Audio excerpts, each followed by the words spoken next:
Gym से जानता हूँ। अभी आखिरी बार कब मुलाकात हुई उनसे? कुछ टाइम पहले मुलाकात हुई थी भैया से। कल रात को आप थे साथ में? कल रात में हम नहीं सिविल हॉस्पिटल में गए थे, फिर उसके बाद हम चले आए थे वहाँ से। कितने बजे करीब? 11 से 12 के समथिंग। रात को 11 बजे ले गए थे वहाँ अस्पताल? अस्पताल ले जाया गया था भैया को, उसके बाद कुछ मालूम नहीं हमको क्या हुआ है। रात को 11 बजे प्रतीक यादव अस्पताल ले गए थे? जी ले गए थे भैया को ले गए अस्पताल। कौन ले गया था? सब लोग थे वहीं पे, उनके परिवार के लोग सब लोग थे। और अस्पताल से फिर वापस घर ले गए? हाँ जी। आपका शुभ नाम? स्वप्नेश पांडे। सोमेश पांडे। स्वप्नेश पांडे। आप कहाँ रहते पांडे? जी डालीगंज में रहते हैं। डालीगंज में रहते। आप जिम उनके साथ करते थे? जी जिम में जाता था। हम वो भैया ट्रेनर थे, उन्हीं के पास में उन्होंने एडमिशन कराया था। भैया से मुलाकात हुई। भैया बहुत नेक अच्छे दिल के थे और बहुत ही सज्जन थे। भगवान उनकी आत्मा को शांति दे। कब से वो जिम नहीं आ रहे थे? इधर और काफ़ी टाइम से नहीं आ रहे थे। 1-2 महीने पहले मुलाकात हुई थी भैया से, उसके बाद से मुलाकात नहीं। वही आयरनपुर गोमती नगर। वैसे रेगुलर आते थे वो रेगुलर वैसे आते थे। ठीक है। रात को आप लोग थे साथ में जब अस्पताल ले गए? जी। मैंने प्रतीक को बचपन से देखा है।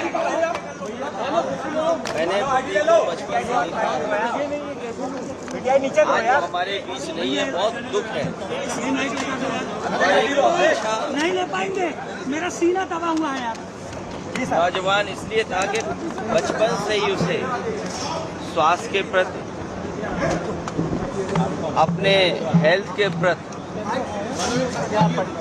और वो कुछ जीवन में आगे बढ़ कर के काम करना चाहता था। एक बहुत अच्छा लड़का जो अपने मेहनत से कुछ करना चाहता था। बहुत दुखद है वो आज हमारे बीच नहीं है। अखिलेश जी, लास्ट टाइम आपकी बात कब हुई थी? आपको लगता है जांच होनी चाहिए?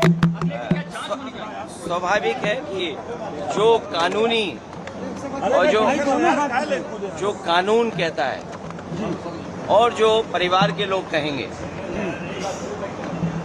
उस हिसाब से हम लोग मानेंगे बात को। अखिलेश जी, आखिरी टाइम आपकी बात कब हुई थी? लास्ट टाइम बात कब हुई थी आपकी? ये तारीख तो नहीं बता सकता हूँ मैं, लेकिन कुछ दिन पहले मेरी मुलाकात हुई थी, लगभग 2 महीने पहले। उस समय भी मैंने यही कहा था कि अपने स्वास्थ्य का ध्यान रखिए और अपने कारोबार को आगे बढ़ाइए। कभी कभी फाइनेंशियल या कुछ जो कारोबार में जो नुकसान होता है, उससे कई बार लोग बहुत दुखी हो जाते हैं। वो हमारे बीच नहीं है। जो कानूनी रास्ता है वो हम लोग अपनाएंगे। मैं इस बात को सुनकर स्वयं बहुत आहत हूं और दुखी मन से मैं ये बात कह रहा हूं, क्योंकि उस परिवार से मेरे पारिवारिक संबंध हैं। मुलायम सिंह से लेके मुलायम सिंह की मां से लेकर के उन्हें अय्या कहा करते थे। उस परिवार में संतों का बहुत सम्मान होता था और सेवई मैनपुरी एटा की सीमा मेरे जन्म स्थान की मिली जुली है, परंतु इतनी बड़ी घटना दुख भी है, आश्चर्य भी है और ऐसा कोई व्यक्ति नहीं होगा जो इस दुखद घटना पर दुख व्यक्त न करे।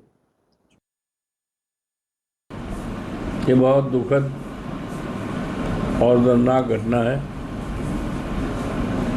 हमने भी सुना सुबह वैसे विश्वास ही नहीं पड़ रहा था कि अभी उनकी उम्र सारी उम्र बाकी थी। ये बहुत दुखद घटना है, दर्दनाक है। मैं उनको श्रद्धांजलि अर्पित करते हुए परिवार को इतनी बड़ी महान दुख सहने की क्षमता ईश्वर दे। हमारे साथ में सिविल अस्पताल के मुख्य चिकित्सा अधीक्षक डॉक्टर देवेश पांडे जी हैं। डॉक्टर साहब, जिस समय क्या टाइमिंग थी जब आपको सूचना आई और किसने सूचना दी, फिर कैसे उनको यहाँ पर लाया गया? 5:55 पे उनको यहाँ ले आया गया। उस समय उनकी मृत्यु हो चुकी थी। उनको डॉक्टरों द्वारा एग्जामिन किया गया तो वाइटल्स कोई नहीं थे मृत घोषित करके पुलिस को इन्फॉर्म कर दिया गया।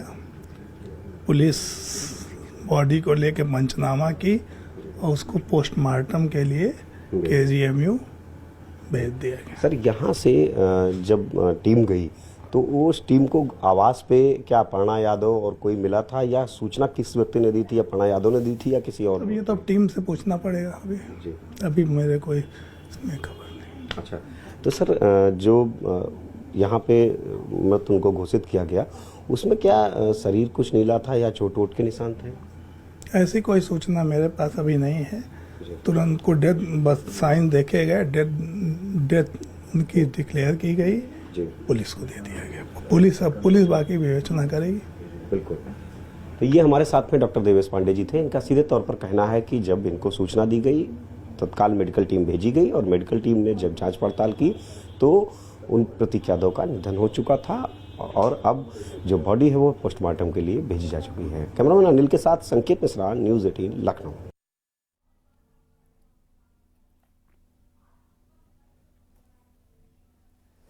और इस वक्त परिवार में शोक की लहर है। लखनऊ से लेकर सैफई तक शोक की लहर है। दिनेश शाक्य हमारे सहयोगी सैफई से इस वक्त हमारे साथ जुड़ गए हैं। दिनेश, वहां पर क्या देखने को मिल रहा है? सैफई में गांव के लोग, परिवार और आसपास के लोग क्या कह रहे हैं? जैसे ही लखनऊ से प्रतीक यादव के निधन की सूचना सैफई में पहुंची है, पूरा सैफई कहीं न कहीं गमजदा बना हुआ है। अजीब सी खामोशी सैफई में देखी जा रही है। कोई भी शख्स निधन के बाद में खुल करके बोलने के लिए तैयार नहीं है, चूंकि क्या घटनाक्रम घटित हुआ है लखनऊ में यहाँ के लोगों को कोई सही और सटीक जानकारी नहीं है। लेकिन लोग नेताजी के दूसरे बेटे प्रतीक यादव के निधन के बाद बेहद गमज़दा है। हमारे साथ सैफई गांव के यहाँ पर समाजवादी पार्टी के ब्लॉक अध्यक्ष संतोष शाक्य जी हैं। उनसे पूछते हैं कि उनके पास में कैसे सूचना आई है और वो कितने आहत है और दुखी है। संतोष जी, ये बताइएगा कि प्रतीक जी के निधन की जो सूचना आई है, अब आप कितने आहत और दुखी हैं? लगभग 6:30 बजे मैंने फ़ोन खोला तो मुझे मीडिया के माध्यम से जानकारी हुई इस घटना की। तो हम लोग बड़ा स्तब्ध रह गए। ऐसे नहा धो के 7 बजे ऐसे हम लोग चले आए, यहाँ से कोठी पे आए तो यहाँ पता लगा ज़्यादातर परिवार के लोग सब लखनऊ निकल चुके हैं। ये बहुत बड़ी घटना है। उम्र भी ज़्यादा नहीं थी और प्रतीक जी बहुत सज्जन व्यक्ति थे। तो हम लोग पूरा परिवार सैफई पूरा क्षेत्र बराबर फ़ोन कर रहे कि क्या होगा, यहाँ आए कि नहीं। तो अभी पूर्ण रूप से जानकारी हो नहीं पाई क्योंकि पोस्टमार्टम हाउस में वहाँ से अभी निकल नहीं पाए। अब आगे जैसा परिवार के विचार करके जैसा होगा ऐसा पता लगेगा। लेकिन वो जानते प्रतीक जी बहुत सज्जन व्यक्ति, हमेशा राष्ट्रीय अखिलेश यादव जी की बात मानते थे। 2-4 बार हम लोगों ने पूछा और लोगों ने पूछा तो उन्होंने कहा भाई राजनीति करते हैं, हमें इसमें नहीं जाना है, हम पूरा सहयोग करेंगे। क्या यादें आपकी प्रतीक यादव से जुड़ी हुई हैं? प्रतीक जी से किस तरीके का जुड़ाव आपका था? हमारा उनसे बहुत लगाव था। हम आपको ये घटना बताएं, 2004 की है। सैफई मौसम लगा था। नेताजी उस समय मुख्यमंत्री थे। नेताजी यहाँ आए, उससे आध घंटा पहले प्रतीक जी आए। वीआईपी व्यवस्था थी बैठने की, वहाँ हम व्यवस्था में थे। तो जैसे जी बैठे तो मैं इनके पास गया। मैंने उनसे कहा भाई आप यहाँ क्यों बैठे, हटिए यहाँ से, ये तो नेताजी बैठेंगे। तो वो हमें देख के मुस्कुराते रहे। 2-3 बार हमने कहा तो हम समझे भाई वो कोई वीआईपी होगा। फिर हमें कमांडो लोग रहे, उन्होंने हमें बुलाया कि आप जानते नहीं हो। मैं तो जानता नहीं उनको कि वो नेताजी के बेटे हैं। तो चलो भाई कोई बात नहीं, अब कह दिया तो कह दिया। फिर राष्ट्रीय नेताजी आए, इनने प्रतीक जी नेताजी कुछ कहा, इशारा किया हमारी तरफ। नेताजी ने मुझे बुलाया कि आप जानते नहीं उनको। मैं साहब नहीं जानता। कह रहे तुम्हारा छोटा भाई है। तो साहब ठीक है, गलती भी बन नहीं, गलती नहीं होगी, तुम जानते नहीं तो कोई बात नहीं। फिर प्रतीक जी हमको इतना जान गए, जब उनकी शादी हुई तो रात के लगभग 11 बजे आए अपने सौल ओढ़ के देखने के लिए। उस समय मट्ठा के आलू बना रहे थे हम। तो उन्हें जी क्या बन रहा है, हमने साहब मट्ठे के आलू बन रहे हैं। अरे ऐसे मुझे खिलाइए। तो भैया हमने उन्हें मट्ठे के आलू दे, उन्हें जी बहुत अच्छा है, बहुत अच्छा खिलाया। जब उनका नेताजी के समय उन्होंने अपना जिम खोला था तब मैं वहाँ गए थे। तो उद्घाटन से हम पहले पहुँच गए। तो हम बहुत संतोष प्रधान नाम मेरा, तो जानते थे। आइए प्रधान जी आई, फिर उन्होंने अपना जिम घुमाया और कुछ करोगे इसमें? हम साहब हम तो गाँव में हैं, हम क्या करेंगे इसमें। तो बहुत ही सज्जन थे। 2022-23 में जब वो दलाई लामा जी संस्था आए तो उनका हमारे पास फोन आया कि वो मैडम जी आ रही हैं, तुम सैफई से लेके उनको संसद तक उनसे मिलाने जाओ। तो मैडम जी अरपड़ा जी आई, हमारा हमसे संपर्क हो गया, फिर हमको यहाँ से सैफई से हम संख्या उनको दलाई लामा जी से मिलाने ले गए थे। तो मेरे छोटे भाई सुभाष बोध से उनका अभी भी फ़ोन से आना जाना और बात होती रहती है। तो ये सज्जन व्यक्ति, पता नहीं क्या भाई घटना आपस में हुई, कुछ न कुछ उन्हें टेंशन हो गया, इससे कोई ऐसी घटना हुई है तो पोस्टमार्टम रिपोर्ट के बाद पता लगेगा, लेकिन कुछ दिक्कत से ही उनका निधन हुआ है, ये तो सारे लोग कह ही रहे हैं।